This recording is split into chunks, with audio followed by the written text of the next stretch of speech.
Srila Prabhupada ki, ISKCON founder Acharya Jagat Guru Srila Gaura Desi Bhaktivedanta Swami Srila Prabhupada ki, Jai Vishnupad Paramahansa Prabhupada Acharya Stotra Shri Srimati Divine Krishna Bhakti Siddhanta Saraswati Thakur Maharaj Prabhupada ki, अनंत कोटि वैष्णव की, नामाचार्य श्री हरिदास ठाकुर की, प्रेम से कहो श्री कृष्ण चैतन्य प्रभु नित्यानंद श्री अद्वैत गदाधर श्रीवासदि गौर भक्तवृंद की, श्री श्री राधा मदन गोपाल जी की, श्री श्री हृदय चंद्र गौर सुंदर की, वृंदादेवी तुलसी महारानी की, ग्रंथराज श्रीमद् भागवतम की, निताय गौर प्रेमानंद।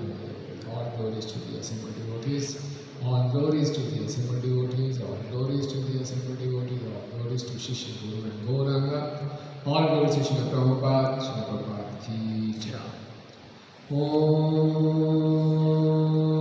Namo Bhagavate Vasudevaya.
शब्दाधर्माधर्म तात्पर्य से भक्ति वेदांत स्वामी श्री प्रभुपाद जी के द्वारा श्री प्रभुपाद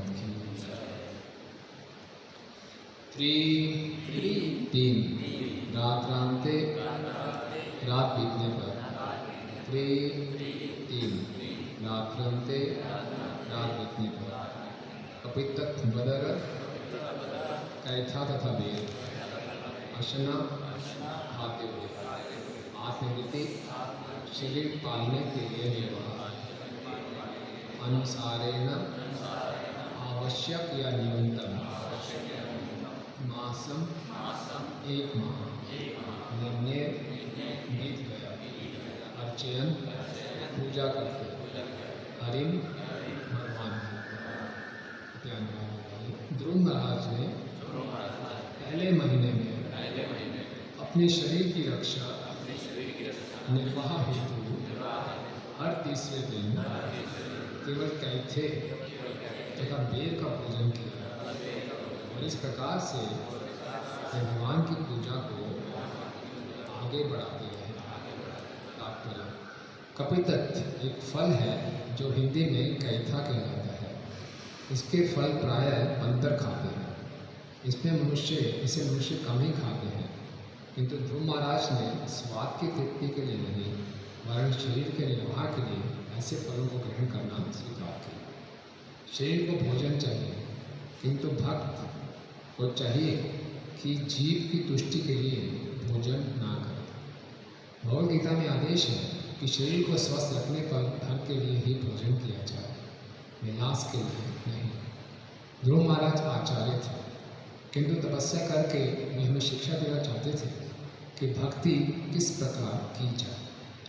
हमें ध्रुव महाराज की भक्ति प्रक्रिया को भली भांति समझना चाहिए। उन्होंने कितने कष्ट से दिन बिताए यह अगले श्लोकों में बताया जाएगा। हमें यह सदैव स्मरण रखना होगा कि भगवान का प्रामाणिक भक्त बनना कोई सरल कार्य नहीं, किंतु इस युग में भगवान चैतन्य की कृपा से यह सरल हो गया है। किंतु यदि हम चैतन्य महाप्रभु के उदार आदेशों का भी पालन नहीं कर सकते तो हम भक्ति के नियमित कर्तव्यों को करने की आशा कैसे कर सकते हैं। इस युग में ध्रुव महाराज के तप का अनुसरण कर पाना कठिन है, किंतु नियमों का पालन होना चाहिए। हमें चाहिए कि गुरुओं द्वारा बताए गए विधि विधानों का उल्लंघन ना करें, क्योंकि वे बद्ध जीव के लिए इन्हें सरल बता देते हैं। जहाँ तक हमारे इस्कॉन आंदोलन का संबंध है, हम केवल यही चाहते हैं, यही कहते हैं कि मनुष्य 4 निषेधात्मक नियमों का पालन करे, 16 माला का जप करे और जीव को स्वाद में न लगाकर भगवान को प्रदत्त एकमात्र प्रसाद ही ग्रहण करें।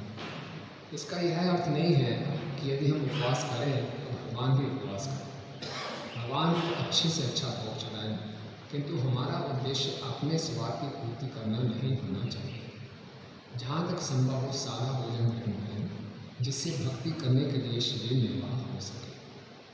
हमारा कर्तव्य है कि हम यह सदा स्मरण रखें कि ध्रुव महाराज की तुलना में हम नगण्य हैं। उन्होंने आत्म साक्षात्कार के लिए जो कुछ किया उसे कर पाना हमारे लिए नितांत असंभव है, क्योंकि हम ऐसी सेवा करने में अक्षम हैं। किंतु इस युग के लिए हमें चैतन्य महाप्रभु ने सभी प्रकार की छूट दे रखी है। अतः हमें इतना तो स्मरण रखें कि भक्ति हेतु कर्तव्यों को ना करने से हमारे उद्देश्य की पूर्ति नहीं हो सकती। हमारा परम कर्तव्य है कि हम ध्रुव महाराज के चरण चिन्हों का अनुसरण करें, क्योंकि वे अत्यंत दृढ़ व्रत थे। हमें भी इस जीवन में भक्ति करने के लिए अपने कार्यों को पूरा करने के लिए व्रत लेना चाहिए। हमें इस कार्य को पूरा करने के लिए दूसरे जीवन की प्रतीक्षा नहीं करनी चाहिए। ओम अज्ञानतिमिरन्धस्य ज्ञानाञ्जनशलाकया चक्षुरुन्मीलितं येन तस्मै श्रीगुरवे नमः। श्रीचैतन्यमनोभीष्टं स्थापितं येन भूतले स्वयं रूप कदा मह्यं ददाति स्वपदान्तिकं।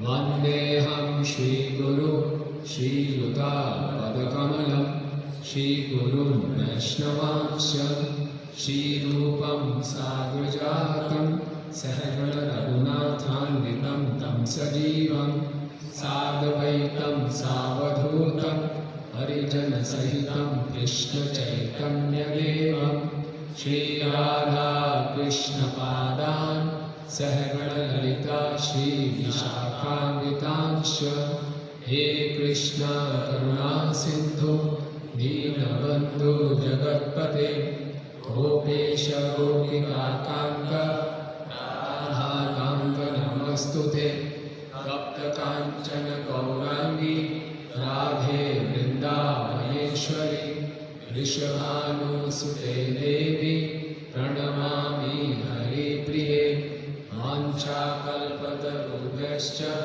कृपा सिन्धुभ्येव च पतितानां पावनेभ्यो वैष्णवेभ्यो नमो नमः। जय श्री कृष्ण चैतन्य प्रभु नित्यानंद श्री अद्वैत गदाधर शिवासादि गौरभक्तवृंद। हरे कृष्णा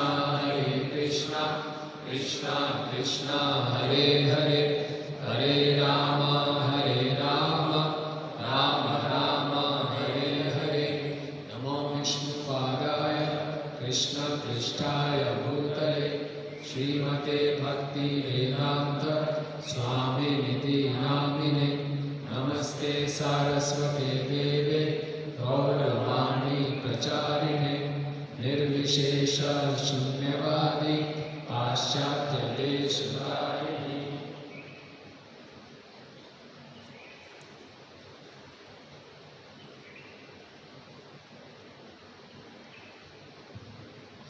हरे कृष्ण। तो आप सब भक्तों का हार्दिक स्वागत है।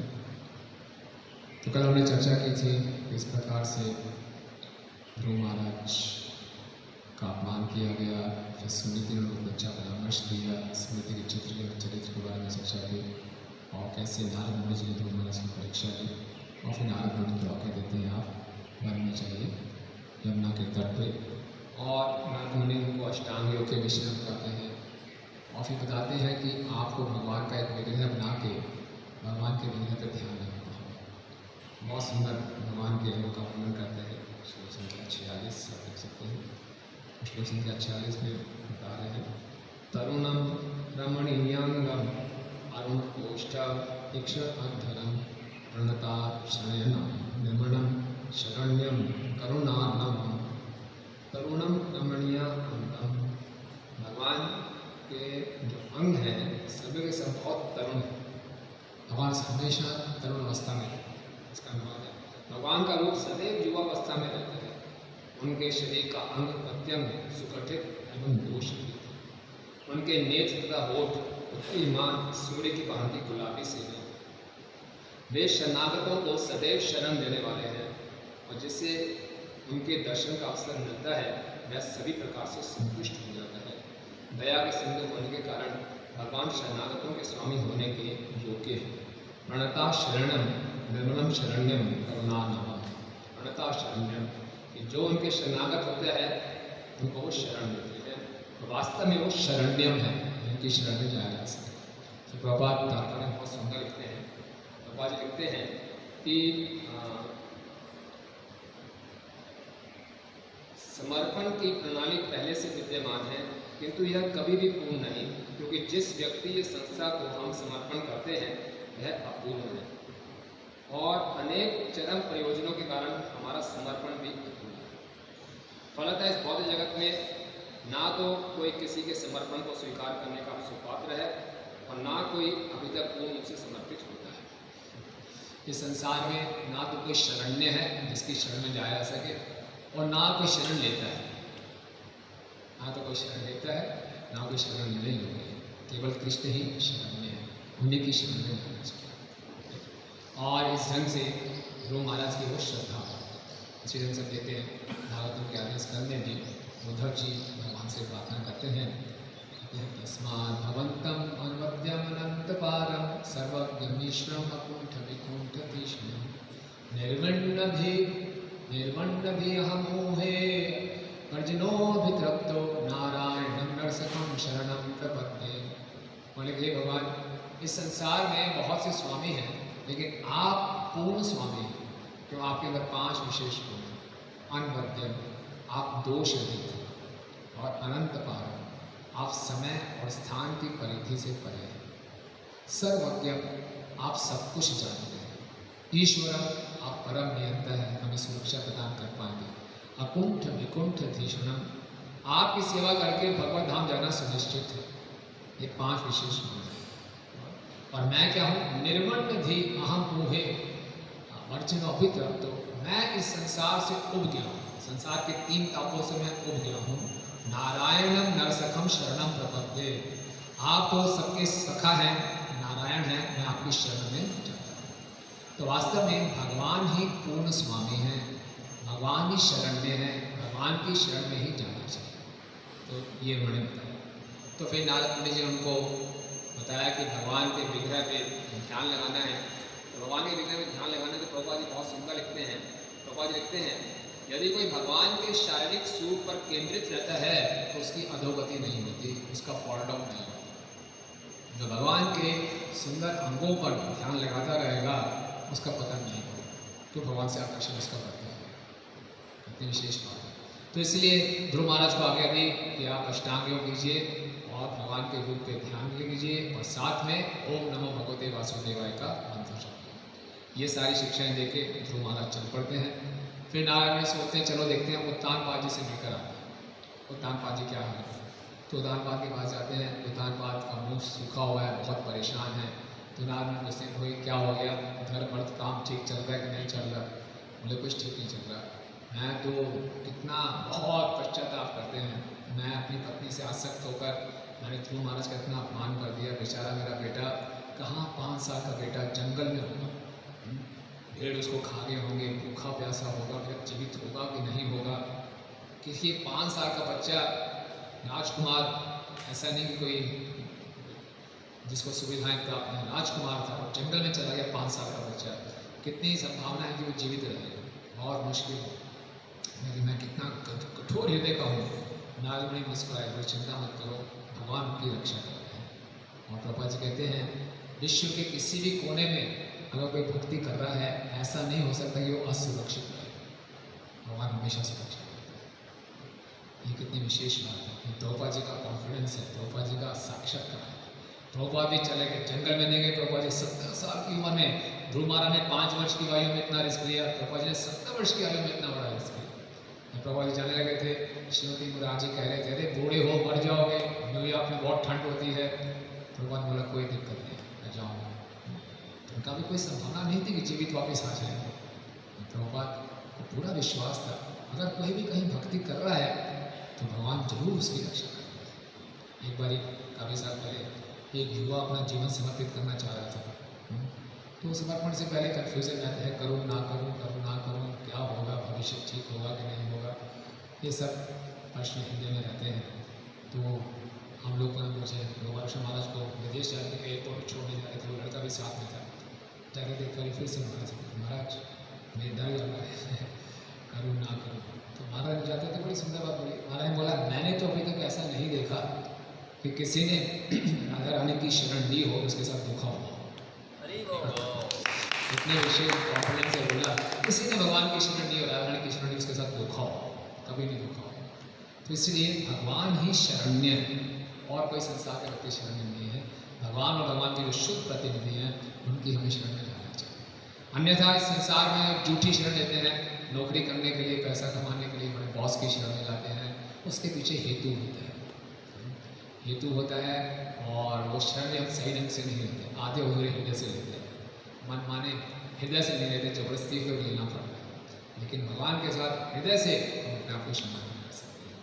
तो इस प्रकार से नारद मुनि जब वापस आते हैं उत्तानपाद को समझाते हैं कि आप चिंता मत कीजिए, ध्रुव महाराज ऐसा कार्य कर रहे हैं जो बड़े बड़े देवतागण में नहीं कर पा रहे, वो भगवान को प्रसन्न करेंगे और आपका यश तीनों लोगों में फैलेगा। ये सोचकर उत्तानपाद बड़े प्रसन्न होते हैं। फिर वापस बताते हैं सुखदेव गोस्वामी कि ध्रुव महाराज क्या कर रहे हैं। तो ध्रुव महाराज पूरी दृढ़ता से अपने गुरु की आज्ञा की सेवा में लगे। तो श्रील प्रभुपाद जी इससे पिछले श्लोक में बताते हैं कि यमुना के तट पे जाते जय श्री राधा मदन गोपाल जी की जय, श्री शंकराचार्य चंद्र सिंह जी की जय। ध्रुव महाराज ने भूल गए कि ऋषि ने मेरा अपमान किया, मुझे पिता की गोद में बैठने नहीं दिया, तो बहुत विशेष बात है। ध्रुव महाराज ने केवल नारद मुनि की आज्ञाओं का पालन किया। ये भी भूल गए मुझे ब्रह्मा जी से ऊपर का पद मिलेगा कि नहीं मिलेगा, केवल नारद मुनि की आज्ञाओं का पालन किया।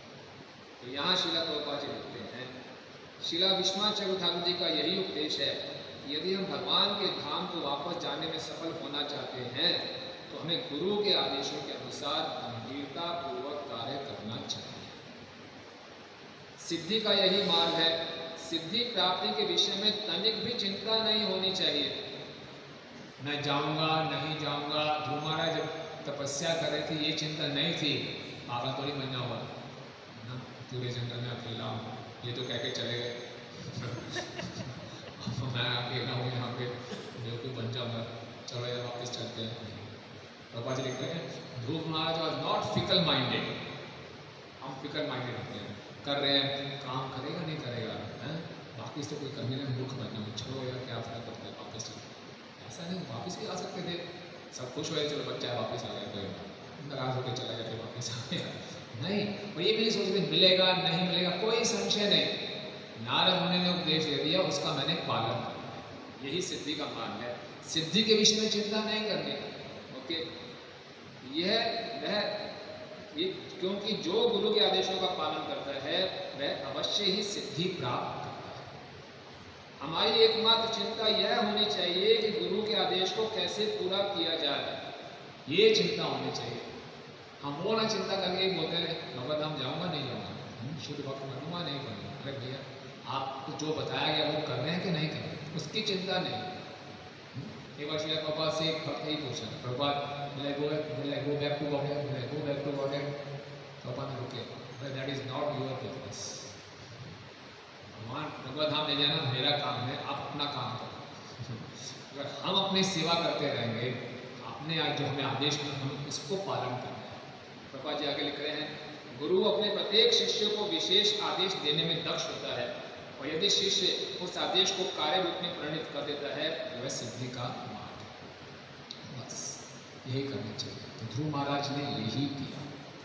ध्रुव महाराज ने ना भूतकाल की चिंता की, ना भविष्य की चिंता की कि भूतकाल में मेरे साथ दुर्व्यवहार क्यों किया गया, ना भविष्य की चिंता की मेरा क्या होगा। जो मुझे आदेश मिले हैं उसका मैं पालन। बहुत बड़ा इसमें मन को नियंत्रित करना होता है। हमारा मन तो भूतकाल में रहता है, भविष्य के बारे में चिंता करता रहता है, और जो वर्तमान में हमारे हाथ में वो हाथ से निकल रहा है। तो इस श्लोक में बताया कि ध्रुव महाराज ने तपस्या कैसे शुरू की। तो पहले महीने में ध्रुव महाराज ने हर तीसरे दिन क्या खाते थे, बेर खाते थे और कैट खाते थे। जो फल बंदर खाते हैं वो खाते थे। तो ध्रुव महाराज सोच सकते कहा मैं राजकुमार यही खाऊंगा, मैं बंदर वाले फल खाऊंगा, ये थोड़ी खाऊंगा। बढ़िया लाओ मेरे लिए फल लाने, बड़े फल ही खाने तो बढ़िया फल होने चाहिए। जो जंगल में मिल रहा है उसको खाओ, केवल शरीर के पालन के लिए, ताकि शरीर की आवश्यकता को कम कर दूँ, पूरा समय में जो गुरु के आगे हैं उनका मैं पालन करूँ। तो पहले महीने में ये किया। दूसरे महीने में हर छठे दिन सूखी घास खाते थे। तीसरे महीने में हर 9वें दिन खाली पानी पीते थे। चौथे महीने में हर 12वें दिन थोड़ी सी हवा लेते थे। 5वें महीने में वो लेना भी बंद कर दिया, पूरी हवा लेनी बंद कर दिया, और एक पाँव पे खड़े हो गए।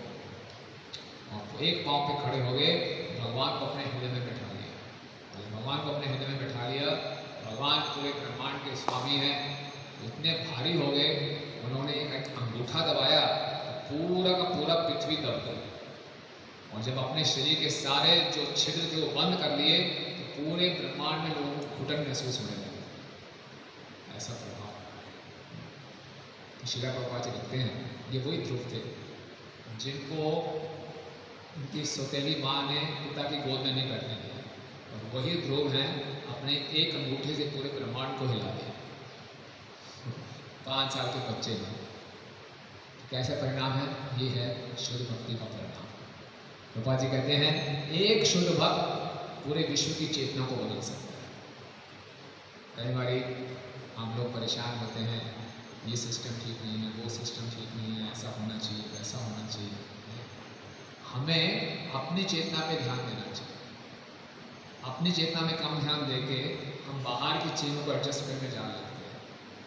बाहर की चीज़ें जैसे हैं वो एडजस्ट, हम परम नियंत्रण नहीं है कि सब कुछ ठीक कर देंगे। जो हमारे बस में है उसको तो हम ठीक करें। तो ध्रुव महाराज ने कोई और कुछ नहीं किया, नारद मुनि ने उनको संदेश दिया, अपनी चेतना को ठीक किया, पूरे विश्व को बदल दिया। आप देखिए पूरे विश्व को बदल दिया। ये भक्ति की शक्ति है। तो यहाँ श्री प्रभुपाद जी बहुत सुंदर तात्पर्य दे रहे हैं। प्रभुपाद जी लिख रहे हैं कि हम ध्रुव महाराज की नकल नहीं मार सकते। अगर आज हमें ये तपस्या बताई जाए, आप सबका इस बार में हार्दिक स्वागत है। पहले महीने में आपको कुछ वेद मिलेंगे जो बंदर खाते हैं हर 3 दिन में एक बार, ठीक है। वो इतना भी पेट भर कर ही थोड़ा सा खाना है। दूसरे महीने में आपको 6 दिन में सूखी पत्ते मिलेंगे, तीसरे दिन में थोड़ा सा पानी मिलेगा, चौथे दिन खाली हवा है, 5वें दिन में सब बंद है। कौन आएगा? कोई नहीं। हम तो बोलते हैं आइए खूब फीस्ट कीजिए, ईटिंग, चैंटिंग्स और फीस्टिंग, डांसिंग, फीस्टिंग, ये सब होगा, तभी हम आते हैं, आकर्षित होते हैं। तो ये तपस्या की हम नकल नहीं मार सकते, लेकिन इस तपस्या के सिद्धांत को समझ सकते हैं। चैतन्य महाप्रभु की कृपा से प्रोसेस बहुत सरल हो गया है, लेकिन इसको हम सस्ता ले लेते हैं। प्रभुपाद कह रहे हैं कम से कम जो महाप्रभु ने आज्ञा दिया है उसका तो अच्छे ढंग से पालन कर लें। ध्रुव महाराज जैसी तपस्या तो हम कर नहीं सकते। जो चैतन्य महाप्रभु ने भक्ति मेड इजी, बचपन में कुंजियाँ आती थी ना हमारी, मैथमेटिक्स मेड इजी, तो जो हमें कुंजी दी है, जो सस्ता एकदम सरल करके दे दिया है, उसका तो सही ढंग से पालन कर ले। वो भी नहीं करेंगे तो फिर क्या हमारे भविष्य में? पापा जी कह रहे हैं 16 मार्ग ध्यान रोचक, 4 गुणों का अच्छे ढंग से पालन हम करें और केवल प्रसाद ग्रहण करें, इसको सख्ती से पालन करें। और जो हमारे गुरु जी ने जो हमें पूरा प्रोसेस दिया है उसको अच्छे ढंग से पालन करें। तो ध्रुव महाराज की तरह प्रभुपाद लिखते हैं कि हमें भी दृढ़ व्रत होना है, ऐसे डिटर्मिनेशन के साथ फॉलो करना है। तो ध्रुव महाराज हमें सिखा रहे हैं कितनी दृढ़ता से और उत्साह से हमें तपस्या का पालन करना चाहिए। सफलता गारंटेड है। प्रभुपाद जी लिखते हैं success is guaranteed for a rigid practitioner. जो बड़ी तीव्रता से भक्ति करता है उसके लिए सफलता सुनिश्चित है। जीसस क्राइस्ट भी बाइबल में बोलते हैं कि भगवान के धाम जाने के लिए हमें उबलता हुआ होना चाहिए, should be boiling hot, lukewarm के लिए नहीं। I speak at the lukewarm. जो कोसे कोसे हैं, कोजी हैं, वो भगवत धाम नहीं जाएंगे।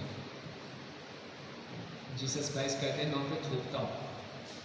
भगवत धाम जाना है तो उबलते पानी की तरह होना चाहिए, इतना उत्साह होना चाहिए। ठीक है, जो हो गया हो गया, आरती हो गई, जब होना था हो गया, चलो जी ठीक है, टाइम पास करें, ऐसे नहीं। ऐसे हम जीवन के लक्ष्य को प्राप्त नहीं कर सकते। जो हमारे ऐसे नहीं आराम से टाइम पास कर रहे हैं, बस घर नहीं जाना, घर से नाराज होना है, यहीं रहूँगा जीवन में, टाइम पास नहीं कर रहे, पूरे दृढ़ता के साथ लगे हुए हैं। तो चैतन्य महाप्रभु ने ये आंदोलन में बहुत सरल विधि बना दी है, लेकिन इसको पूरी दृढ़ता और उत्साह के साथ पालन करना। ऐसे नहीं ठीक है, जो होता गया वो भी ठीक है, जो हो रहा अच्छा होगा, जो होगा अच्छा होगा, हरि बोल पहुँच जाएंगे, बस प्रभु जी आपकी धोती पकड़ लेंगे पहुँच जाएंगे। ऐसे धोती पकड़ के कभी पहुँचेंगे आज्ञा को पकड़ के पहुँचेंगे। इतने आलसी होते प्रभु जी, हम तो बस आपकी धोती पकड़ रहे हैं, आप ले जाना। ऐसे कैसे हो जाएगा? धोती पकड़ने से नहीं, आज्ञा पकड़ने से हो। जो आज्ञा दी गई है उसको अच्छे ढंग से पालन करेंगे तो भगवत धाम जाएंगे। ऐसा मजाक नहीं है भगवत धाम। भगवान का शुद्ध भक्त बनना मजाक नहीं है। हम यहाँ पर आ गए, चाहे तो ब्रह्मचारी आश्रम है, गृहस्थ आश्रम है, हम तो बहुत बड़ा त्याग कर दिया, ये तो शुरुआत है। ध्रुवाणी नहीं कि जंगल में आ गया तो मैं ब्रह्मा जी से पराजय मिल ही जाएगा, तो ये तो शुरुआत है। उसके बाद क्या किया? घर बार छोड़ के उसके बाद क्या किया, ये ज़्यादा महत्वपूर्ण है। फिर कुछ त्याग करने से भगवान थोड़ी चले जाएंगे। उसके बाद किया क्या हमने? क्या समर्पण किया, कैसे गुरु के आगे में पालन किया, उस पर निर्भर करता है कि हम भगवत धाम जा पाएंगे या नहीं जा पाएंगे। प्रभुपाद कह रहे हैं इतनी हमारे में दृढ़ता होनी चाहिए कि इसी जीवन में हम भगवत धाम चले जाए। तो भक्ति में दृढ़ता रखनी बहुत आवश्यक है। वास्तव में भक्ति में क्या, जीवन के किसी भी पहलू में सफलता और विफलता के बीच का जो अंतर है वो है डिटर्मिनेशन, दृढ़ता। एक विद्यार्थी भी तभी सफल होगा अब वो डिटरमाइंड हो, और कोई भी भक्ति के मार्ग में भी वही सफल होगा जिसके अंदर दृढ़ता हो। अगर आपसे कोई पूछे आप दृढ़ता को कैसे, परिभाषा क्या है डिटर्मिनेशन की, तो कैसे परिभाषा करें, कैसे मालूम चलेगा ये दृढ़ है या नहीं है?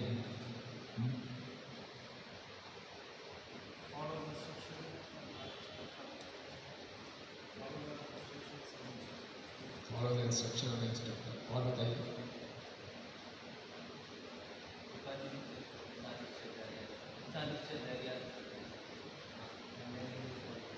Bearing with confidence is सफलता जरूर मिलेगी। यस, हाँ, रिवर्सल्स में भी और सक्सेस में भी ढीले नहीं पड़ना, लगे रहे। थोड़ी सी सफलता मिलती है तभी हम ढीले पड़ जाते हैं, और थोड़ा सा विपरीत परिस्थिति आती है तो हम हिम्मत हार जाते हैं। तो जैसे मर्जी परिस्थिति हो हमें लगे रहे, उत्साह के साथ लगे रहे। और ये भी कहा जाता है desperation is the mother of determination. जितना हम डेस्परेट होंगे, जितने हम आतुर होंगे किसी चीज़ को पाने के लिए, उतने हमारे में दृढ़ता होगी। ध्रुव महाराज बहुत आतुर थे कि मैंने ब्रह्मा जी से ऊपर का राज्य पाना ही पाना, इसलिए उन्हें कोई कमी नहीं छोड़ी अपनी तपस्या में। श्रील प्रभुपाद जी की हम दृढ़ता देखते हैं। प्रभुपाद की एक डायरी है बिगनिंग, उसमें प्रभुपाद जी 6 मार्च 1966 को लिख रहे हैं अपनी डायरी में। प्रभुपाद जी नोट किया करते थे, हर रोज लिखते थे। प्रभुपाद लिखते हैं, according to Mayapur Panjika today is the Adhivas day of Gaur पूर्णिमा।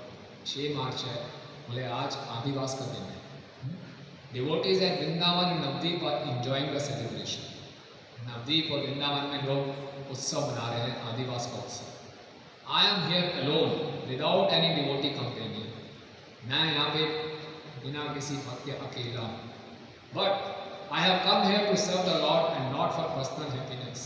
मैं यहाँ भगवान की सेवा करने आया हूँ, अपनी व्यक्तिगत खुशी के लिए नहीं। I am prepare to live in hell even if I am able to serve the Lord. मैं नरक में रहने को तैयार हूँ अगर मैं भगवान की सेवा कर सकूँ। ये दृढ़ता है। Shri Chaitanya Mahaprabhu wanted that his mission should be propagated all over the world and that is my objective। महाप्रभु की इच्छा है कि पूरे विश्व में मेरे इस मिशन का प्रचार हो, और यही मेरा उद्देश्य है। I do not mind the inconvenience personally felt. मेरे को जो भी असुविधा हो रही है उससे मेरे कोई फर्क नहीं पड़ता। अगर मुझे नरक भी जाना पड़े तो मैं नरक में जाने को तैयार। ये है 70 वर्ष का बूढ़ा व्यक्ति अकेला, कल्पना कीजिए उस सीन की कल्पना कीजिए, बिल्कुल अकेला अनजान जगह में 70 वर्ष के बूढ़े व्यक्ति, और जो पूरा जीवन उनका भक्ति में निकला है, उनको याद आ गई वृंदावन और मायापुर की। बोलते कोई बात नहीं, यहाँ लगा रहा। इसलिए भक्ति में दृढ़ता की बहुत आवश्यकता है। और श्रील प्रभुपाद जी कहते हैं ये दृढ़ता आती है अगर हम अच्छे ढंग से हरिनाम का जप करें, अच्छे ढंग से भक्तों का संग करें तो हमेशा दूर रहें। प्रभुपाद ने बोला जो मैंने आपको सिस्टम दिया है, हर एक आश्रम में रहने वाले भक्त को, चाहे ब्रह्मचारी आश्रम है चाहे गृहस्थ आश्रम है, उनका एक मॉर्निंग प्रोग्राम होना चाहिए, सुबह सुबह जल्दी उठकर। प्रभुपाद ने बोला इन आदेशों में पूरे संप्रदाय की शक्ति भरी हुई है। गुरु के आदेश हैं, सुबह जल्दी उठना, मंगल आरती करना, ध्यानपूर्वक जप करने का प्रयास करना, 4 नियम पालन करना, शास्त्रों को पढ़ना, फिर कुछ सेवा करना। इन आदेशों में पूरी गुरु परंपरा की शक्ति है, पूरी हमें शक्ति प्राप्त हो जाएगी। और हमें क्या चाहिए, इस शक्ति को प्राप्त करना है, इस प्रोसेस को अच्छे ढंग से पालन करें। हम देखते हैं हमारे जितने भी आचार्य थे सबने बहुत दृढ़ता दिखाई। बिना दृढ़ता के कोई आगे नहीं बढ़ सकता। भक्ति सिद्धांत स्वामी ठाकुर महाराज बचपन में गलती से आम खा लिया था। भक्ति ठाकुर ने थोड़ा रोका, पूरा जीवन आम नहीं खाया। मेरे ईशावास्य एकदम से बहुत बड़ा पाप है, आम नहीं खाया। इसके यहाँ और देखते हैं राजा प्रतापरुद्र की दृढ़ता। राजा प्रतापरुद्र को चैतन्य महाप्रभु ने मिलने से मना कर दिया, तो राजा प्रतापरुद्र ने बोला बाहर नहीं क्या मेरा राज्य, नहीं चाहिए मुझे ऐसा राज्य, अगर भगवान प्राप्त नहीं होगा मैं तो एक योगी बन जाऊँगा, कुछ भी कर लूँगा, लेकिन भगवान को जरूर प्राप्त नहीं दिखता है। इसीलिए हमारा जो प्रोसेस है वो बहुत सरल है, लेकिन इसको सस्ता नहीं है। सिंपल है लेकिन इजी गोइंग नहीं है। हम लोग क्योंकि हमारी संस्था में बहुत कंफर्ट्स है, बहुत आरामदेह जीवन, इतना कठिनाई का जीवन नहीं है। हमारे खाली कठिनाई यही है कि जो गुरु जी के आदेश हैं उनके अच्छे ढंग से पालन करें, लेकिन इतने आरामों में फंस के हम उसको भी भूल जाते हैं और जीवन के अंश पे केंद्रित नहीं रहते। तो क्या संभावना है कि हम इसी जीवन में लक्ष्य को प्राप्त करें? बहुत कम संभावना। ध्रुव महाराज हमें सिखा रहे हैं कि प्रोसेस जो गुरु के आदेश है, पद्धति है, उसमें बहुत शक्ति है। हमने केवल अपने आप इस प्रोसेस को अपने पर काम करने की आज्ञा देनी है। हमें अपने मन को बीच में नहीं लाना। जैसे आप में किसी की कभी सर्जरी हुई है, छोटा सा ऑपरेशन कभी हुआ वही होगा, तो डॉक्टर क्या करता है सर, एनेस्थीसिया कर देता है और फिर हम पूरा समर्पित होते हैं, जो काटना पीटना कर दो, वो नहीं कुछ काट रहे तो हाथ लगा ये मत काटो ये मत काटो, जो काट पीट करनी है करो, मुझे ठीक करो। इसी ढंग से जब भक्ति में आए तो जो मेरे साथ करना है, हृदय बदलना, हृदय बदल दो, अपना हृदय बदलवाने आया हूँ, अपनी वृत्ति को बदलने आया हूँ, बहुत भोग वृत्ति भरी पड़ी है उसको बदलना है। तो प्रोसेस को काम करने दें। हम अपने मन को बीच में ले आते हैं, प्रोसेस को काम नहीं करने देते, अपनी मनमानी बीच में करते हैं कि मैं तो नहीं उठूंगा, मैं ऐसा जब नहीं करूँगा, मैं ये नहीं करूँगा, मैं तो ऐसा व्यवहार नहीं करूँगा। अरे प्रोसेस बहुत शक्तिशाली है, उस प्रोसेस को काम तो करने दें, निश्चित रूप से परिणाम आए। प्रभुपाद जी विदेश में गए, हिप्पीज की विशेषता क्या थी? उन्होंने इस प्रोसेस को अपने ऊपर काम करने दिया, बीच में अड़चने नहीं लगाई, बीच में अपनी मनमानी नहीं की। जैसा प्रभुपाद जी ने कहा वैसा करते।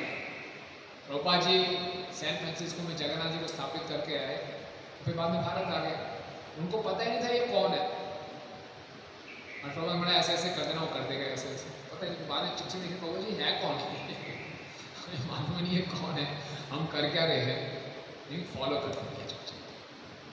तो इस प्रोसेस को, इस पद्धति को काम करने देंगे, बहुत शक्तिशाली है।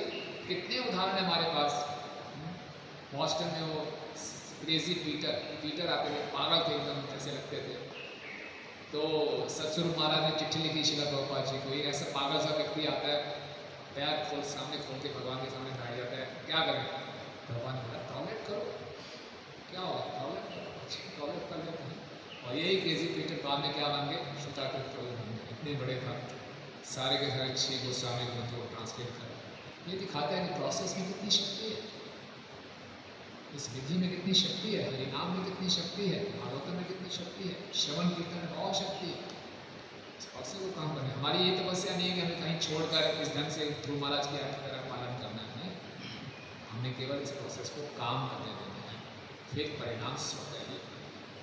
और साथ ही साथ ये जो भक्ति में ढीलापन आता है, ये बहुत बड़ा हमारा शत्रु है। तो ढीलापन ना होने दें। ढीलापन क्यों आता है भक्ति में? ध्रुव महाराज में कोई ढीलापन बिल्कुल नहीं आता, एक के बाद एक तपस्या बढ़ाते हैं। हमारा क्या होता है, जैसे जैसे आगे बढ़ते हैं थोड़ा सा ढीलापन आना शुरू होता है। तो महाराज समय के साथ तपस्या बढ़ा रहे हैं, हम समय के साथ तपस्या कम करते हैं, है कि नहीं ऐसा? तो क्यों ढीलापन आता है?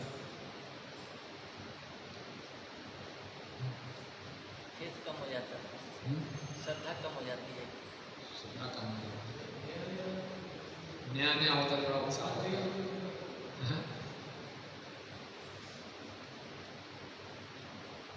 क्यों आता है ढीलापन? कैजुअल लेना शुरू करते, क्यों भाई ढीलापन कैजुअल? टेक्स्ट के प्रति वो श्रद्धा नहीं है कि बात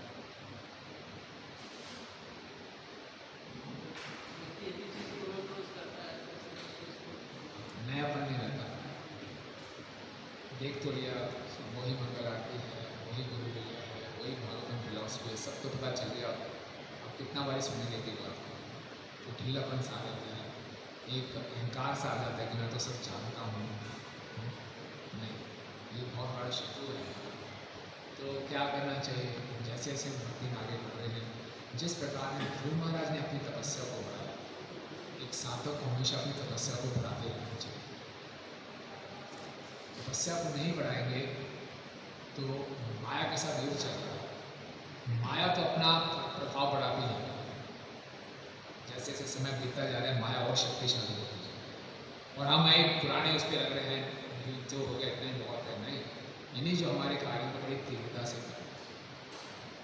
बहुत सुंदर उदाहरण लगता है मुझे माता शबरी का।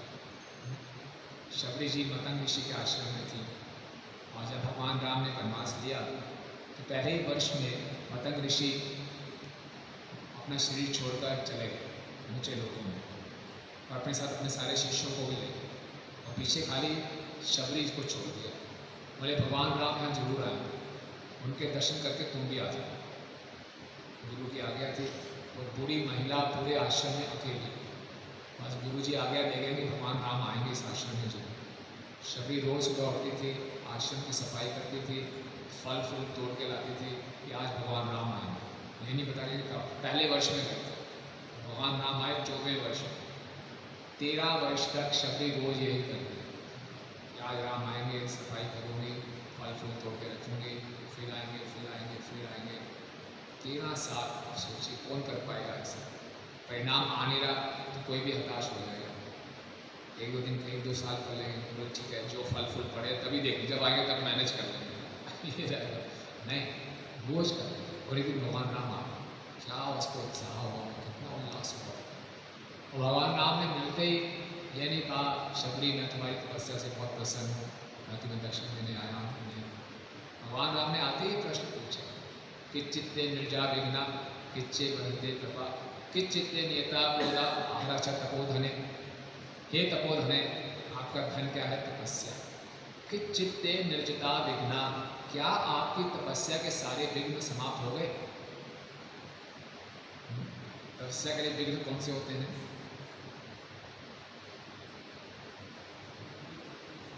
हमारी तपस्या में विघ्न क्या होते हैं?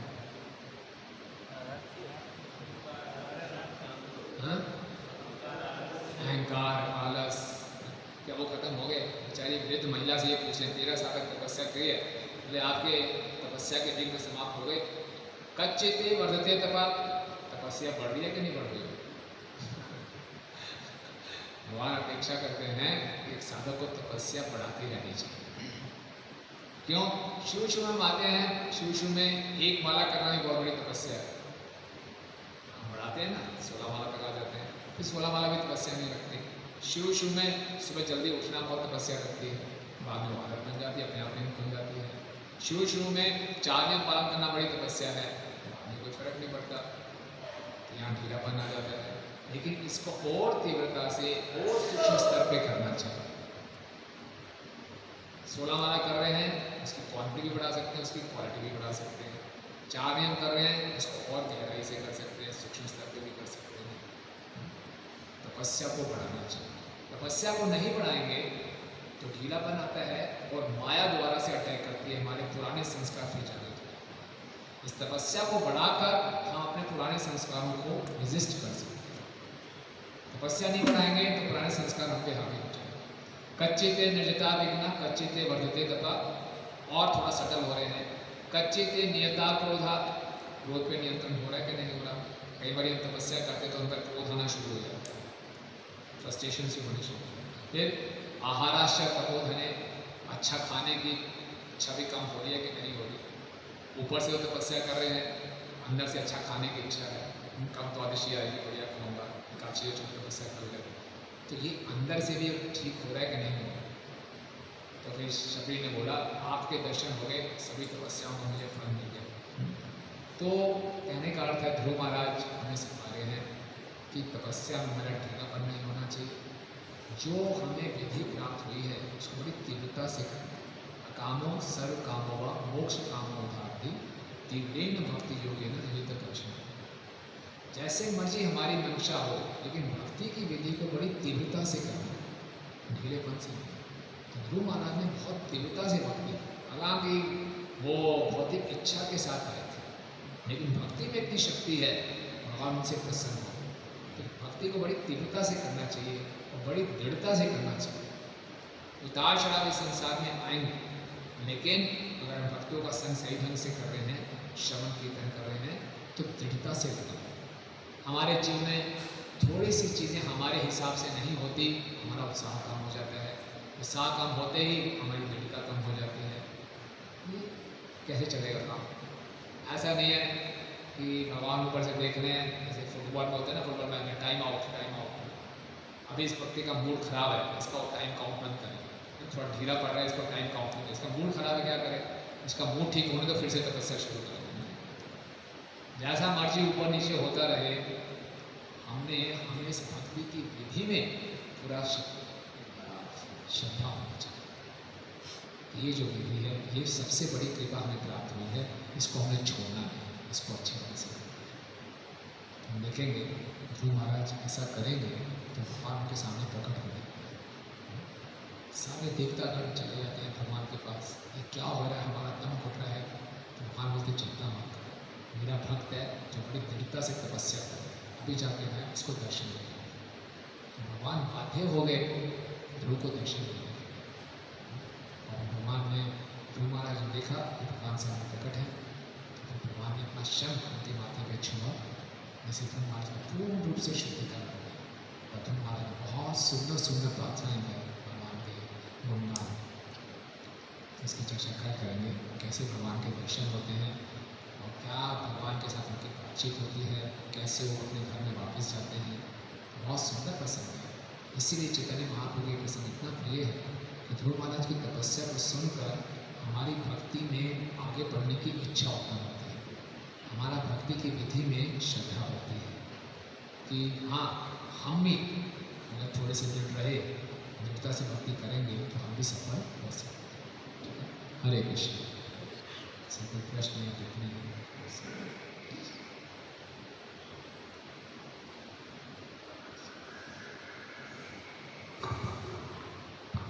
हरे कृष्ण भाई, धन्यवाद। मुझे पर्सनली बहुत इंस्पायरिंग लगा लेक्चर, आपने डिटर्मिनेशन के ऊपर बताया और साथ में ध्रुव हम अपने जीवन में किस प्रकार से हमेशा तपस्या में संलग्न रह सकते हैं, अपने जीवन में तपस्या को बढ़ा सकते हैं, इससे कृष्ण को प्रसन्न कर सकें, गुरु की आज्ञा का पालन कर सकें।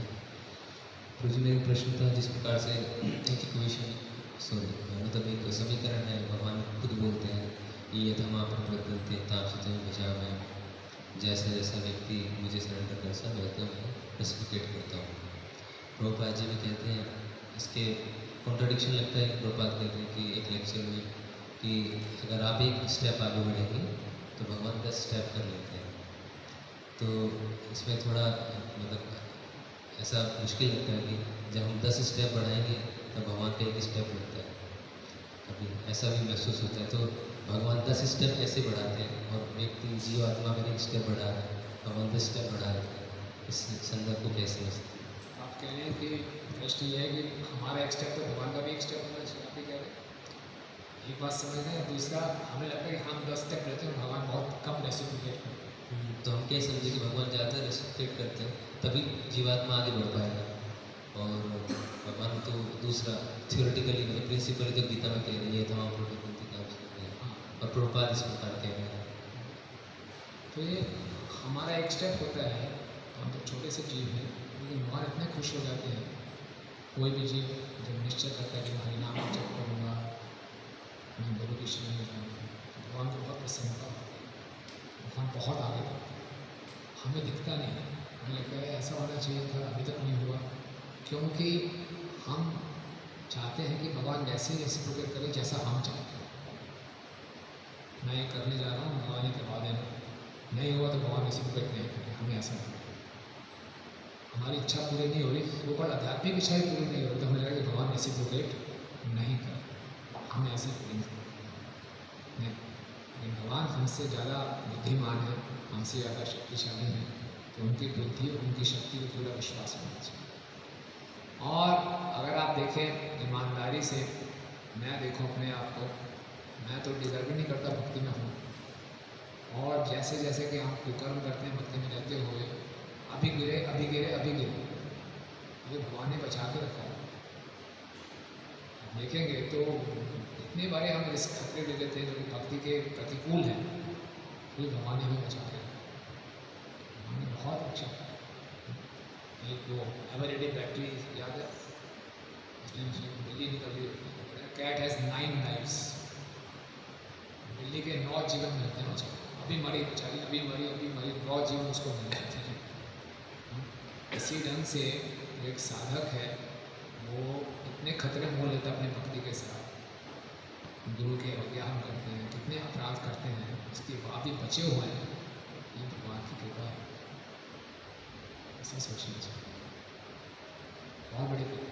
जैसे कि जब महाभारत के युद्ध के बाद भगवान ने अर्जुन को बोला पहले आप रथ से उतर जाओ, अर्जुन कहते हैं नहीं पहले आप उतरो। जैसे ही भगवान उतरे, अर्जुन तो पहले उतर गया था, तो पूरा रथ विस्फोट हुआ।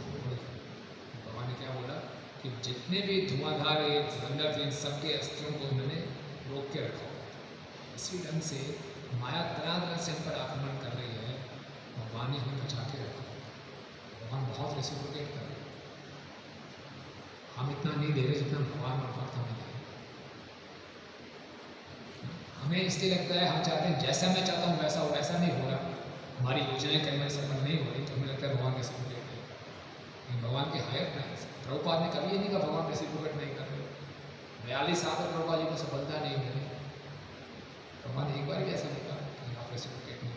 बड़ो कृपा हो, जैसे पहुँचे बॉस्टन में, भगवान आपकी बहुत कृपा हुई, आप मुझे यहाँ ले आए, बट मुझे नहीं मालूम मुझे करना क्या है। भगवान की योजना बड़ी महान होती है, हम उसको समझ नहीं सकते।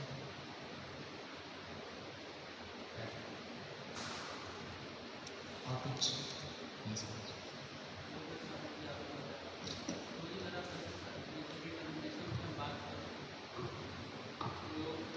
हमारा डिटर्मिनेशन, जैसे हम कोई शेड्यूल बनाते हैं, कोई अपना कमिटमेंट करते हैं, लेकिन जैसे उसमें थोड़ा सा लगता है कि उससे कुछ हमें बेटर मिल गया, कुछ ऐसे मिल गया, तो हम उस चीज़ को छोड़ देते हैं।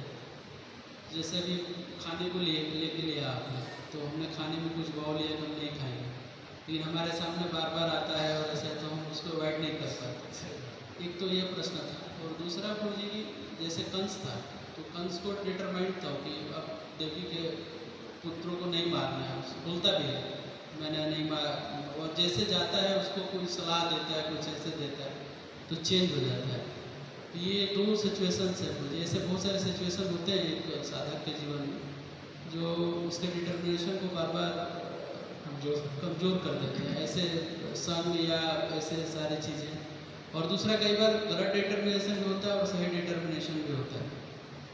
तो अगर गलत डिटर्मिनेशन हो गया और कहीं से शास्त्रों से जस्टिफाइड हो जाता हो, बहुत डेंजर हो जाता है साधक के लिए। तो इन सब चीज़ों से कैसे बचे?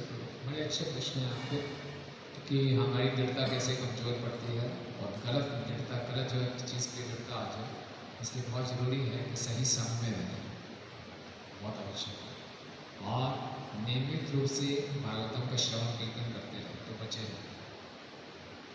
तो ऐसे बार बार ध्रुव महाराज पहली बार ही नहीं सुन रहे, बहुत बार सुन चुके हैं, पढ़ चुके हैं, बोल चुके हैं, लेकिन बार बार करते रहें तो हमें याद आता है कि मेरे जीवन का लक्ष्य क्या है, इस जीवन के लक्ष्य को कैसे प्राप्त करें। तो सही संग में रहेंगे तो दृढ़ता भी आएगी। तो हमने भक्तों के संग को चुनना है, ऐसे भक्तों के संग में रहना है जो कि दृढ़ता और उत्साह से लगे, उनसे प्रेरणा लेंगे। तो यहाँ पे हर श्रेणी के भक्त हैं, हर प्रकार के भक्त हैं, अलग स्टेजेस में, हर एक अपना अपना तरीका है करने का, इसके अपना अलग स्वभाव है। तो हम बहुत भक्तों का संग करें चुनें, जिनके संग में आके हमारी दृढ़ता बढ़ती है, हमारा उत्साह बढ़ता है, बस। अन्यथा ये होता है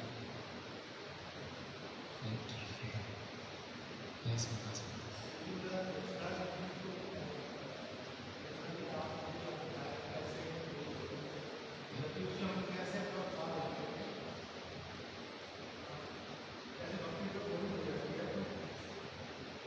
अगर भक्ति बोरिंग हो जाती है तो उसको कैसे अपना उत्साह बना के रखें और उसमें नया पर कैसे लाएं? दूसरा, एक बिजनेसमैन को एक लालच होता है कि मेरा बिजनेस बढ़े, मेरा पैसा लगा रहे। तो इसमें हमारे पास क्या इंसेंटिव हम ले सकते हैं कि इसमें हम लालच हो भक्ति का कि हमें बढ़ाएं भक्ति, तो वो और उसमें हम वहाँ बुद्धि का भी उपयोग करते हैं, यहाँ भी बुद्धि का उपयोग करते हैं। हम मनुष्य तो बुद्धि का उपयोग ज़्यादा से ज़्यादा कैसे कर सकते हैं? मनुष्य में किसका उपयोग? बुद्धि का जी बुद्धि। पहला है कि जैसे भक्ति में हमेशा फ्रेशनेस रखें। गुरु महाराज अक्सर नारद मुनि को कोट करते थे चौथे स्कंद से कि भक्ति हमेशा सुबह की हवा की तरह फ्रेश रहती है। रोज़ सुबह हम उठते हैं, हवा फ्रेश रहती है, ये नहीं बोलते कल सुबह वाली हवा। तो भक्ति अगर कोई सही ढंग से कर रहा है तो नारद मुनि बताते हैं कि हमारे हृदय में जो बैठे परमात्मा है वो भक्ति को हमेशा फ्रेश रखें। हमारे हृदय में बैठे परमात्मा भक्ति को कब फ्रेश रखेंगे? जब देखेंगे हम बहुत सिंसियरली भक्ति कर रहे हैं। देशां सतदुक्ता नाम भजताम प्रीति को, सही उद्देश्य के साथ, सही मंशा के साथ हम भक्ति करेंगे तो हमेशा फ्रेश रहेंगे। भक्ति को अगर ऊपरी ऊपरी ढंग से करेंगे तो बोर हो जाएंगे। स्वयं का प्रोग्राम है, अगर उसके साथ साथ उस पर ध्यान दें हम क्या बोल रहे हैं, इस आरती का मतलब क्या है, किसके लिए कर रहा हूँ, जब किसकी प्रसन्नता के लिए कर रहा हूँ, अगर उसके उद्देश्य को जानते हुए करेंगे तो हमेशा फ्रेश रहेंगे। लेकिन ऊपरी ऊपरी ढंग से करेंगे तो बोरिंग हो जाएगा। तो परमात्मा हमारे हृदय में बैठे तो उसको फ्रेश होना, हमारे उद्देश्य को जानते हैं, हमारी सिंसियरिटी को जानते हैं। कैसे भक्ति में लालच बढ़ाए?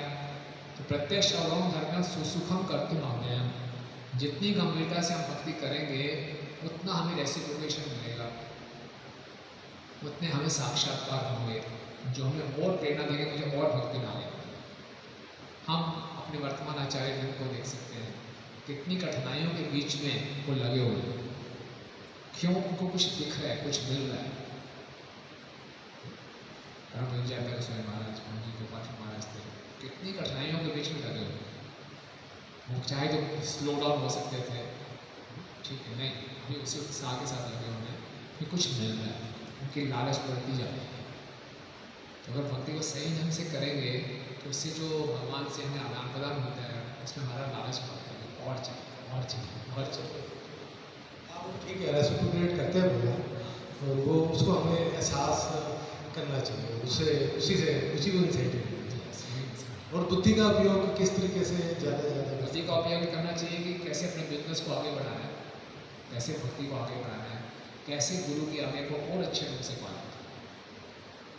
बुद्धि का उपयोग नहीं करना चाहिए गुरु जी ने आज्ञा क्यों दी, बुद्धि का उपयोग करना चाहिए गुरु की आज्ञा इसको कैसे अच्छे ढंग से पालना।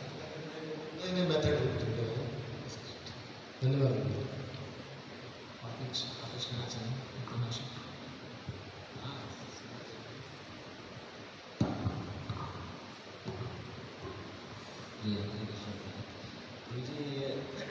मुझे ऐसे शुद्ध भक्ति ऐसे पाने के लिए वो बोले प्रैक्टिस अभ्यास से शुद्ध भक्ति होना ऐसा होता है।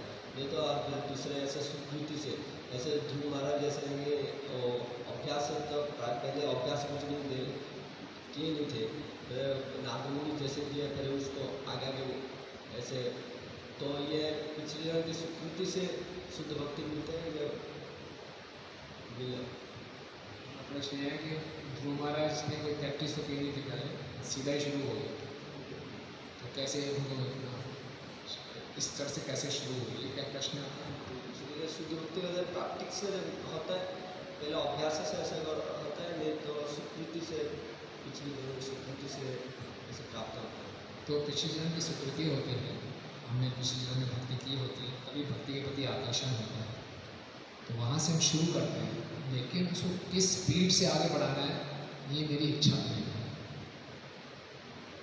सुकृति से, कृपा से हम आ जाते हैं भक्ति, लेकिन उसको मैंने कितना तेजी से आगे बढ़ना है ये मेरी दृढ़ता पे, मेरी इच्छा पे है। भगवान की कृपा से नारद मुनि मिल गए होंगे, इसमें ध्रुव महाराज को कुछ नहीं किया, नारद मुनि मिल गए तो भगवान की कृपा थी, और नारद मुनि ने आदेश दे दिए भी उनकी कृपा थी। अब उसके बाद ध्रुव महाराज के ऊपर है, हम भक्तों के ऊपर है कि इस आज्ञा को कितनी तेजी से आगे, ये उसकी मेहनत है। तो सुकृति भी है, उसके बाद मेरी दृढ़ इच्छा है कि मैं कितना आगे बढ़ूँ। समझ? बहुत बहुत धन्यवाद मुझे सब बताया मुझे। तो जी एक प्रश्न था कि जैसे आपने बताया कि जैसे उसमें लिखा भी है, आपने कोट करा 4871 के अंदर विश्वनाथ जोगी ठाकुर का जो कोड था, we must seriously act according to the instruction of spiritual master, that is the only perfection. तो विदाउट कंसीडरिंग द गोल, मतलब आपने बोला कि उनके मन में जब गोल नहीं था। हाँ, मुझे एक प्रश्न था कि जैसे बिना गोल के कैसे व्यक्ति कुछ कर सकता है, क्योंकि बाद में भी हमने देखा कि ध्रुव महाराज जो है जब वो भगवान से मिलते हैं तो फिर उनको कुछ तो था कि अंदर कि मैं तो क्या सोच रहा था, मैंने क्या क्या मान लिया। सो एक जो है लक्ष्य तो होता ही है कि जहाँ अगर मैं गुरु का इंस्ट्रक्शन भी फॉलो कर रहा हूँ तो देयर मस्ट बी सम गोल और नॉट। प्रयोजन है हमारा, लेकिन इसकी चिंता नहीं करनी। हम यहाँ पे क्यों आए हैं? इस कृष्ण प्रेम प्राप्त करने आए हैं। हमें इसकी चिंता नहीं करनी। चिंता ये करनी है कि प्रोसेस को फॉलो करना मैं नहीं करना। एक बीमार व्यक्ति है, वो चिंता करेगा ठीक कब होगा, ठीक कब होगा। मेडिसिन दे रहा हूँ कि नहीं दे रहा हूँ? मेडिसिन ले नहीं रहा हूँ, चिंता की जा रहा हूँ, खाली चिंता करने से वो ठीक होगा नहीं। मेडिसिन को सही ढंग से लेगा, परहेज सही ढंग से करेगा, वो ठीक हो जाएगा। हम लोग वो ना करके ये सोच रहे हैं कि ठीक होगा कि नहीं होगा। पहले ठीक परहेज करें, ठीक मेडिसिन लें, ठीक होंगे। हॉस्पिटल में क्यों आए? ठीक होने आए। उद्देश्य तो है ठीक होने आए। यहाँ क्या उद्देश्य है? कृष्ण प्रेम चाहिए। चिंता किसी करनी, अब यहाँ आकर जो मुझे करना चाहिए वो कर रहा हूँ कि नहीं कर रहा हूँ, इसकी चिंता। दोनों चीज़ें चिंता होनी चाहिए कि एक तो गोल तक पहुँच रहा हूँ, दूसरा जो है अपना मेडिसिन ले रहा हूँ। प्रोसेस सही ढंग से पालन कर रहा हूँ तो मैं इसमें डायरेक्शन ठीक हूँ। इस समुदाय में क्यों हूँ? तो मैं गोल चाहिए, इस टीम में कभी हूँ, मैं गोल करना है। मैं उसको सही ढंग से खेल रहा हूँ कि नहीं खेल रहा हूँ? सही ढंग से खेलूँगा नहीं तो गोल कैसे करूँगा? हाँ मुझे अगर ऐसा लग रहा है कि अगर ठीक ढंग से कर रहा हूँ, अगर एक प्रकार से लग रहा है बट गोल दिख नहीं रहा है, गोल तक पहुँच दिख नहीं रहा कहीं तक जो है, मतलब मैं वहाँ तक पहुँच रहा हूँ कि नहीं पहुँच रहा हूँ, तो क्या उसमें गोल की चिंता करनी चाहिए कि नहीं करनी चाहिए? हाँ, तो मैं सही ढंग से पालन कर रहा हूँ नहीं कर रहा हूँ, तो इसमें पूरे शास्त्र में बताया गया, आप खुद ही ऑटो चेक सिस्टम है। भक्ति परेशान भाव व्यक्ति अनंत शक्ति का एक काल है कि अगर आप सही ढंग से भक्ति करें तो 3 लक्षण प्रकट होना चाहिए। भक्ति मतलब अंदर की संतुष्टि, परेशान भाव कुछ साक्षात्कार, विरक्ति बहुत ही चीज़ों से विरक्ति। ये 3 चीज़ें आ रही है, इसका मतलब भक्ति सही ढंग से कर रहा हूँ। नहीं आ रहे तो कुछ गड़बड़ है, जैसे प्रोसेस में देखें क्या गड़बड़ है।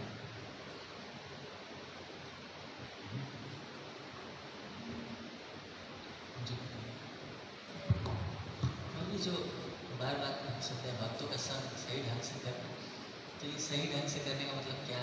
भक्तों के बीच में कैसे इसकी चर्चा कल भी करेंगे और तरकीबी थी थोड़ी सी, कैसे वरिष्ठ भक्तों से कैसे व्यवहार करना है, साथ के भक्तों से कैसे व्यवहार करना है, अपने कनिष्ठ भक्तों से कैसे व्यवहार करना है, और कल फिर और चर्चा करेंगे भक्तों का संग कितना महत्वपूर्ण है, कैसे करना चाहिए। तो नाम को भी भूल गए। रोहित जैसे इसमें एक और प्रश्न था, जैसे अष्टांग योग का वो पालन करते हैं ध्रुव महाराज, और साथ में उनको जो उनको दीक्षा करते हैं नारद मुनि 12 मंत्र से, और लोग होती वासुदेव हैं। अब ये किस पर्पज़ के लिए गए थे कि मुझे ब्रह्मलोक चाहिए, ब्रह्म से ऊंचा पद चाहिए। तो मेरा प्रश्न था कि जैसे हम हरे नाम जप करते हैं और भगवान का नाम भी है ये, और नारद मुनि स्वयं गुरु हैं, और प्रैक्टिकल एप्लीकेशन में देखें कि हम भी अगर किसी कोई व्यक्ति अगर हमारे पास भी आता है कि मुझे ये चाहिए, तो एक तरह से नाम प्राप्त तो है कि भगवान नाम के जो कर्मकांड आपके से समांतर कर्म है, तो ये कहाँ तक समझ पा सकते हैं उसको, क्योंकि नारद मुनि स्वयं गुरु हैं, आपको ब्रह्म पद से ऊपर चाहिए तो हम भगवती वासुदेव का जप कीजिए। तो हरे नाम को हम इस प्रकार से कैसे दे सकते हैं किसी को? या अच्छा प्रश्न है। ओम नमो भगवते वासुदेव इसलिए नहीं दिया कि आपको ब्रह्मा के ऊपर का लोक मिल जाएगा, इसलिए नहीं दिया। इसलिए दिया कि आपको भगवान की शरण प्राप्त हो। ध्रुव महाराज चाहते थे मैंने भगवान के पास जाना, भगवान मेरी इच्छा पूरी कर, मुझे भगवान के पास जाने का मार्ग बताया, ये मान ये भगवान ने आगे संभाल लिया, सारी इच्छाएं शुद्ध कर। तो भगवान के पास जाने का मार्ग बताया उन्होंने नहीं बताया ये कर लो आपको ये लोग प्राप्त हो जाएंगे। भगवान का विग्रह बनाओ, भगवान के विग्रह पर ध्यान लगाओ, इस मंत्र का उच्चारण करो, भगवान के आप मेरी मदद कर सकते हैं भगवान को पाने के लिए, भगवान से मिलना नहीं। लेकिन भगवान ने पूछने से पहले उनकी सारी इच्छाएं बदल गई, प्रोसेस ने सारी इच्छाएं बदल दी। लेकिन मतलब हमारे पास कोई आता है कि मैंने कंपटीशन में फर्स्ट आना है, ये आना है, तो ठीक है करो, जो भी है करो, अपने जीवन को सुधारना है तो हमें नहीं बोलेंगे हरि नाम लो आप कंपटीशन में टॉप करो, ये बोलना गलत है। हमें बोले हरि नाम लो, आपका माइंड खुल रहेगा, आपको सब स्पष्ट हो जाएगा। वो समय सोचे मुझे स्पष्ट ये हो जाएगा कि क्या करना है, हमें मालूम है क्या स्पष्ट हो।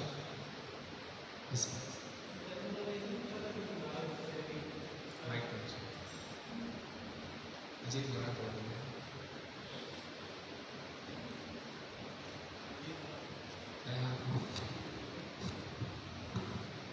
कृष्ण प्रभु जी, कल आपने बताया था कि ध्रुव महाराज ने नारद जी से पूछा था कि मुझे हमसे ब्रह्मा जी से बड़ा पद चाहिए, तो ये आप बताओ। तो फिर वो तो उन्होंने पहले पूछा था, फिर उसके बाद उन्होंने कहा था मुझे भगवान से मिलने का ही सब। भगवान ही मेरी इच्छा पूरी करेंगे। सुनीति माता नहीं बोलेंगे आपको सफलता भगवान ही दिला सकते। अच्छा अच्छा, तो भगवान से बताइए भगवान कहाँ मिलेंगे, कैसे मिलेंगे, ये आप नहीं बता सकते। अच्छा उनका पद का फिर इच्छा खत्म हो गई थी कि सिर्फ भगवान से मिलने की इच्छा। भगवान से मिलकर यही मांगूंगा। अच्छा अच्छा, ठीक है ठीक है, धन्यवाद। कृष्णा दो थे, ध्रुव महाराज थे, तो उन्होंने तुरंत विश्वास कर लिया कि माता जी ने जो भी बोला और नारद मुनि ने जो तुरंत फॉलो कर लिया, तो ये तो सौभाग्य है। और दूसरी बात कि जनरली इतना हर जीव को मिलना बहुत मुश्किल होता है, तो ये दोनों का तो सही बात है। ऐसी माता की इंस्ट्रक्शन और ऐसे गुरु मिलना इतना आसान नहीं है। ब्रह्मांड भविष्य को मैं पाके वांचे कृष्ण प्रसाद पाए भक्ति लता बीज। तो ध्रुव महाराज को भक्ति लता बीज मिल गया, पूरा प्रोसेस मिल गया था प्रमाणिक रूप से। तो इतना आसान नहीं है कि हमारे को मिल गया, तो हम बहुत सौभाग्यशाली हमें मिल गया। अब हमारे मन में कोई संशय नहीं होना चाहिए।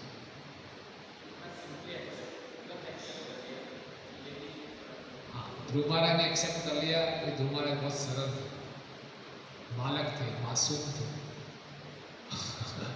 हमारे पास वो सरलता और मासूमियत नहीं है। हम अपने आप को हमारी बहुत बुद्धिमान मानते हैं, अपनी बुद्धि लगाते हैं गलत दिशा में, तो सारी दिक्कत यही है।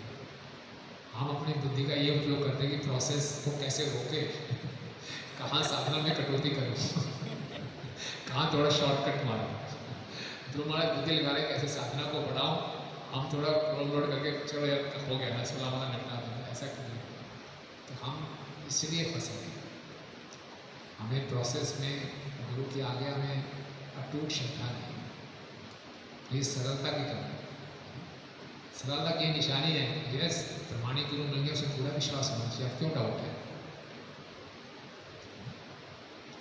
ये बड़ी विशेष बात है कि संसार में ऐसे लोग जिनके गुरु बिल्कुल फ्रॉड है, उनकी बड़ी अटूट श्रद्धा। गुरु जी जेल में है, बोले नहीं जेल में लीला चल रही है, पक्का विश्वास है। अभी वो जेल की परिक्रमा करते हैं, जेल को धाम बनाने के लिए तो जेल की परिक्रमा करते हैं। तो गुरु जी जेल में है, जेल पवित्र स्थान बनते हैं, इतनी श्रद्धा है। और हमारे प्रमाणिक गुरु हैं, हम उनमें श्रद्धा नहीं है, हमारा दुर्भाग्य है।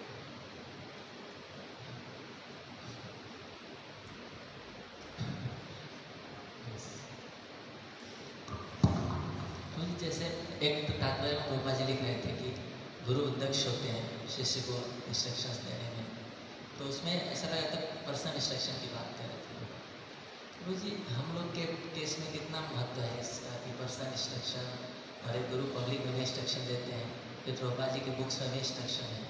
और खासकर हम देखते हैं कि जिन लोगों गुरु पर्सनली कुछ बोले होते हैं सेवा के लिए, तो उनका एक मिशन होता है वो ये करना। तो ज़्यादातर शिष्यों को कुछ पर्सनल होता नहीं, तो उनका क्या मिशन होता है। जिनको मिला होता है वो फिर बोलते भी इस बात को कि देखो गुरु ने हमें ये बोला है। तो जिनको नहीं मिला होता वो सोच रहे होते हैं हमें क्या हमें तो कुछ गुरु ने बोला नहीं, है ना। और फिर या फिर इसका कई लोग गलत फायदा भी उठाते हैं कि हमें तो गुरु ने बोला नहीं करने को, हम क्यों करें, हमें तो गुरु ने बोला नहीं मैनेजमेंट करने को, मैं क्यों करूँ। तो कितना इसका महत्व है पर्सनल इंस्ट्रक्शन। अगर आप कर्दम मुनि और स्वयं मुनि के प्रसंग में जाएंगे तो मैं एक श्लोक बोल रहा हूँ 321 कुछ है श्लोक, जिसमें कि प्रभुपाद इस बात की चर्चा करते हैं कि गुरु को इंस्ट्रक्शन देने के लिए शिष्य के कान में बोलने की जरूरत नहीं है। गुरु ओपनली बोलते हैं, ये इंस्ट्रक्शन है। गुरु अपने प्रवचन जो बोलते हैं पूरी इंस्ट्रक्शन है, गुरु जो लिख रहे हैं वो पूरी इंस्ट्रक्शन है। जरूरी नहीं है कि हर एक शिष्य को पर्टिकुलर इंस्ट्रक्शन दें, जरूरी नहीं है। एक बार इस सरस्वती प्रभु ने गुरु महाराज से पूछा था वृंदावन में कि पर्सनल इंस्ट्रक्शन और पब्लिक इंस्ट्रक्शन में कोई फ़र्क है? मैंने बोला कोई फ़र्क नहीं। तो किसी को पर्सनल मिल सकती है, किसी को नहीं भी मिलेगी, लेकिन जो तात्पर्य में है वो इंस्ट्रक्शन है, जो प्रवचन में बोला गया वो इंस्ट्रक्शन है। और फिर गुरु ने बोला जहाँ जाके आपको सेवा करनी है वहाँ के अधिकारियों के अंतर्गत लेके रहना, वो सिर्फ इंस्ट्रक्शन है। ये तो हमारा मन हमें धोखा दे रहा है कि जब तक गुरु महाराज साक्षात नहीं बोलेंगे हम नहीं मानेंगे। मत मानिए, किसका नुकसान? हमारा नुकसान। ये यहाँ लिख रहे हैं गुरु महाराज को सबको कोऑपरेट करना है, तो इंस्ट्रक्शन है कोऑपरेट करो। मुझे आगे स्पेशल बोले कोऑपरेट करना है तो करूँगा, तो ना तो इंस्ट्रक्शन का पालन करो, नहीं मुझे स्पेशल बोले कि कम करो, सबके लिए।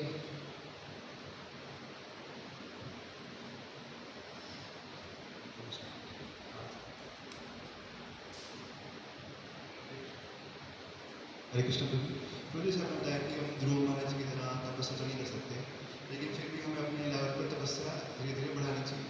तो हम क्या क्या हम तपस्या प्रैक्टिस कर सकते हैं जिससे हम धीरे धीरे लेवल बढ़ाते हैं? जैसे मैंने बताया उसकी गहराई बढ़ा सकते हैं, डेप्थ बढ़ा सकते हैं। ठीक है, हम रोज 64 माला कर पाए ना कर पाए, अगर अपने मेंटर से पूछ के माला की संख्या 1 2 3 4 जितना संभव हो पाए और क्वालिटी इंप्रूव करें। सुबह उठते हैं थोड़ा और जल्दी उठ सकते हैं, उठें रीडिंग करके उसकी क्वालिटी इंप्रूव कर सकते हैं। भक्तों की सेवा नहीं करें, भक्तों की सेवा तो बहुत स्कोप है। जहाँ भी देखेंगे हर सेवा में और हर साधना के हर अंग में इंप्रूव करने का बहुत स्कोप है। उसको करें, एकादशी रखते हैं, उसको और अच्छे ढंग से रखें। आचार्यों के तिरुभाव दिवस आता है, हमें भाव उनको और अच्छे ढंग से सेलिब्रेट करें। तो तपस्या के बहुत है, सबसे बड़ी तपस्या हमारे लिए एक दूसरे से सहयोग करना, कोऑपरेट करना, सबसे बड़ी तपस्या है, उसको करें।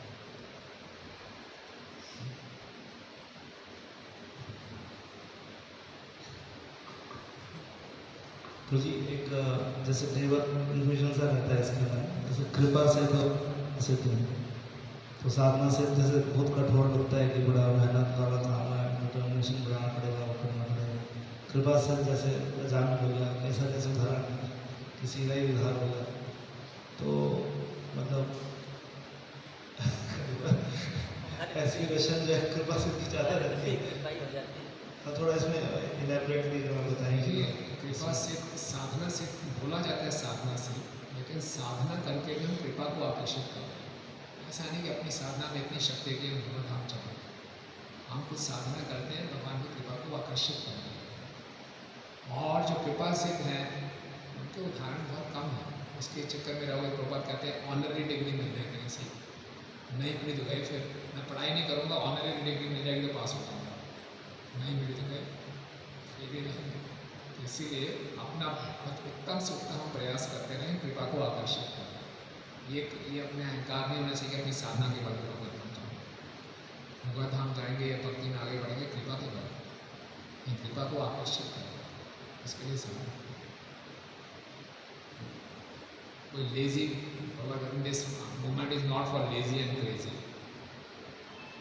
सुस्त व्यक्ति भक्ति में आगे नहीं बढ़ सकता, तो अपने आप जब होगा आ जाएगी कृपा तो पहुंच जाएंगे। ऐसे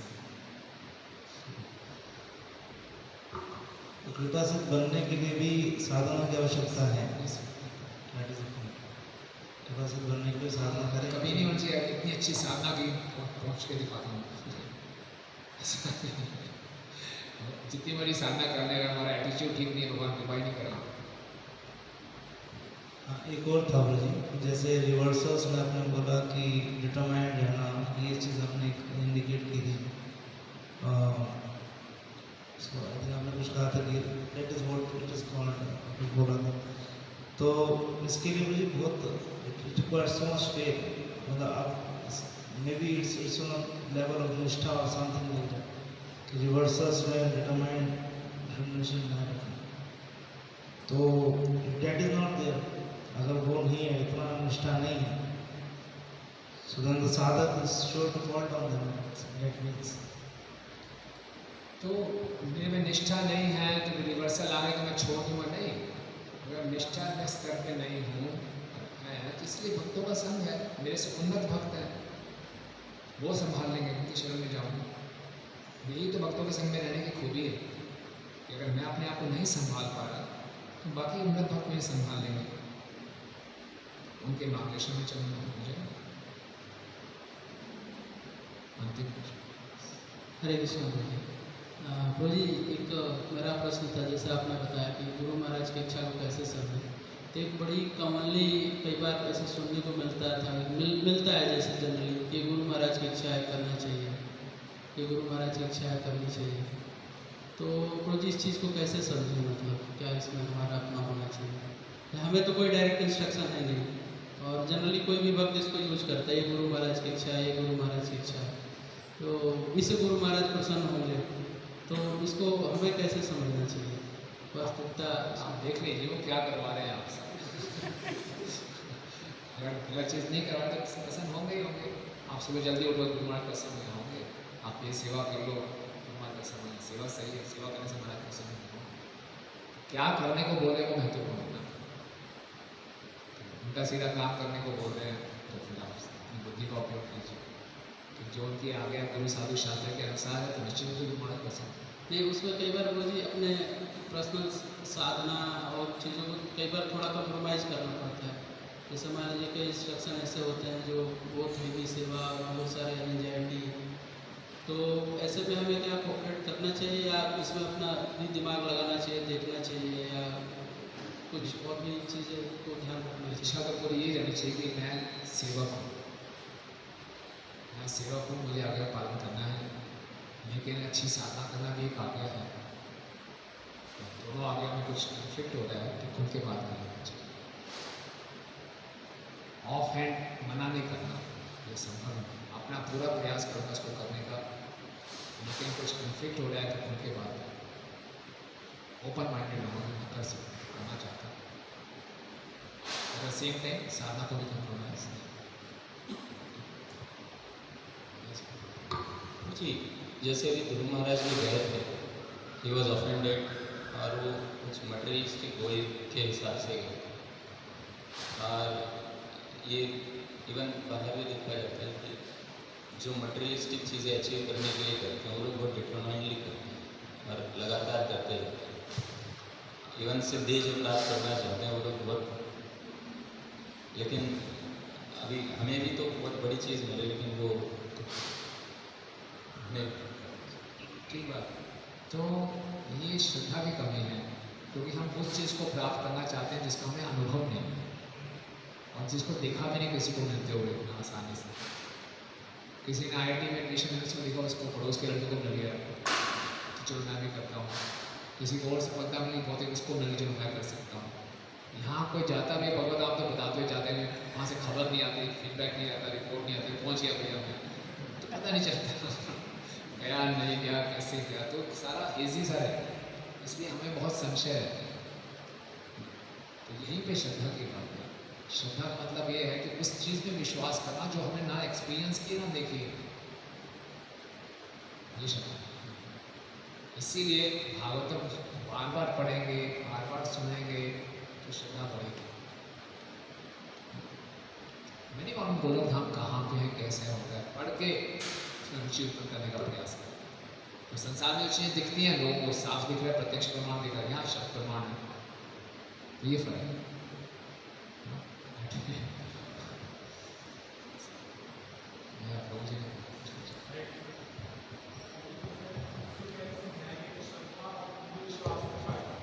श्रद्धा और अंधविश्वास में क्या फर्क है? देखिए, श्रद्धा जो हम पढ़ेंगे, अगर शास्त्रों को पढ़ रहे हैं तो श्रद्धा हमारी गुरु साधु शास्त्र के अनुसार, शास्त्र है उससे वो गुरुजन बता रहे हैं, उसको पूर्ववर्ती आचार्य भी करके दिखा रहे हैं हमें, तो उसमें श्रद्धा है। अंधविश्वास में बस जी बोल दिया, उसने अपने शास्त्रों से कंफर्म नहीं किया, जैसे हमने बताया झूठे गुरु हैं और उनको भगवान माने हैं, ये अंधविश्वास है। तो हमारी जो श्रद्धा होनी चाहिए शास्त्रों पर आधारित होनी चाहिए, जो शास्त्रों पर आधारित नहीं है वो अंधविश्वास है। तो है ना, इसलिए शास्त्र पढ़ना बहुत जरूरी है। ठीक है, थैंक यू। ग्रंथराज श्रीमद् भागवतम की जगत गुरु श्रीमद् प्रभुपाद की गौर